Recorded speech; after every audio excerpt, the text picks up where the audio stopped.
Scientists have just found microplastics in the human brain. But actually, what are these tiny fragments doing in our heads? Some scientists link these particles to dementia, stroke, and memory changes. But the brain is only one piece of the puzzle. Microplastics are showing up in nearly every corner of the human body. And the big question is, what are they doing to our health? So today, we're going to explore what science knows about microplastics and your brain, and why the story goes far beyond the brain itself. Hi there, I'm Yvette, a neuroscientist, and on this channel I like to share how the brain works and what its mysteries reveal about our future. So, if you're interested in this, you know what to do.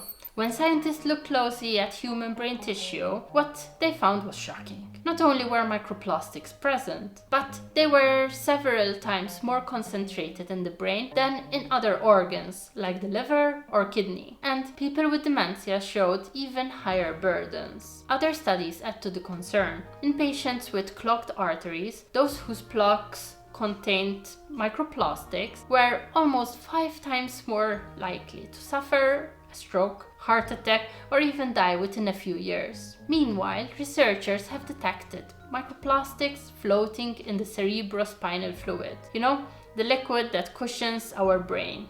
Yeah.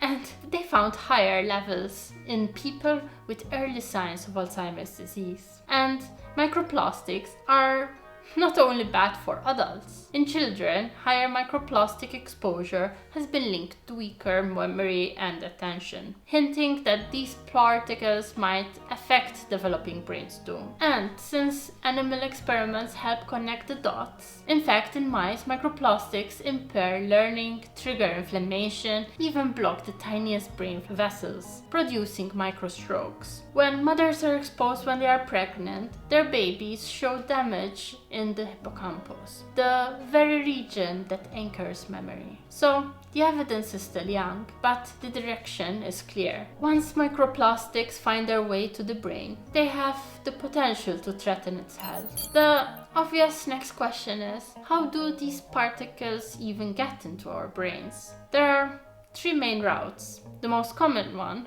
is through the gut. Swallowed particles enter the bloodstream and can sneak past the blood-brain barrier. The second pathway runs directly through the nose, along the olfactory nerve, and yes, microplastics have actually been detected in the human olfactory bulb. And finally, inhalation. Particles can lodge in the lungs, cross the circulation, and eventually reach the brain. But it's not just about biology. It's also about the world we've built around us. A single liter of bottled water can contain hundreds of thousands of nanoplastic particles. Our food is wrapped in plastic. Our air carries microscopic fibers. And our clothes, especially fast fashion made ones, are from polyester. And they shed billions of synthetic threads with every wash. And here's the reflection. We often think of pollution as something out there, in oceans or landfills, but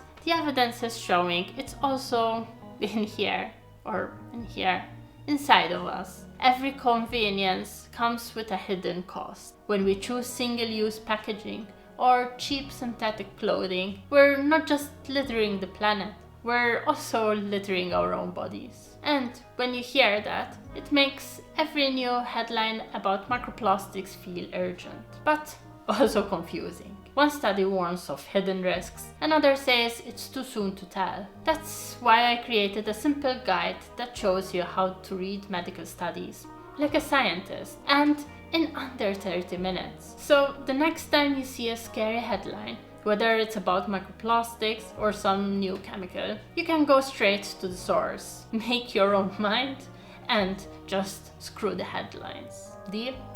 But the story doesn't end at the brain. Once inside the bloodstream, microplastics travel everywhere. The cardiovascular system may be the clearest warning sign. Researchers have found plastic fragments embedded in artery plaques. And people with these contaminated plaques faced a far higher risk of heart attacks and strokes. In animals, scientists can literally watch immune cells carry particles into the smallest capillaries, where they clog the flow of blood.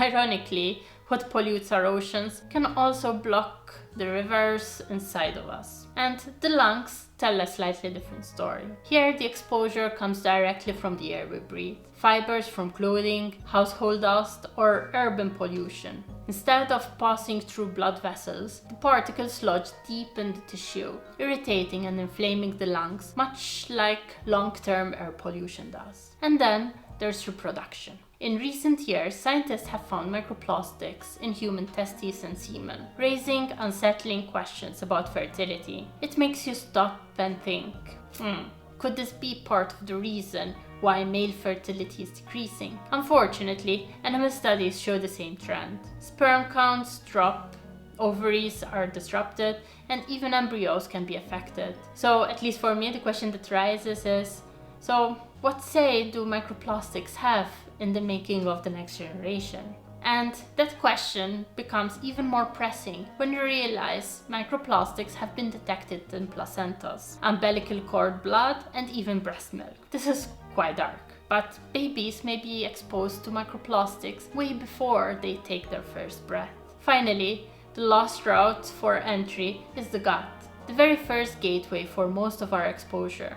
Here, microplastics don't just pass through. In animal models, it was shown that they disrupt the gut microbiome, fuel chronic inflammation, and even predisposes the individual towards obesity. All of this suggests that microplastic exposure may not only change how we think, but how we grow and metabolize. So, here's the takeaway. Microplastics aren't just an environmental issue anymore. They're in our blood, our lungs, our reproductive organs, and yes, even in our brains. The science is still developing, but the warning signs are everywhere. And if tiny plastic fragments can shape our health, imagine what the very food we eat is doing. In fact, in this video, I explore how diet can literally rewire our brain and even influence our personality. And yeah, they were right when they told us that you are what you eat.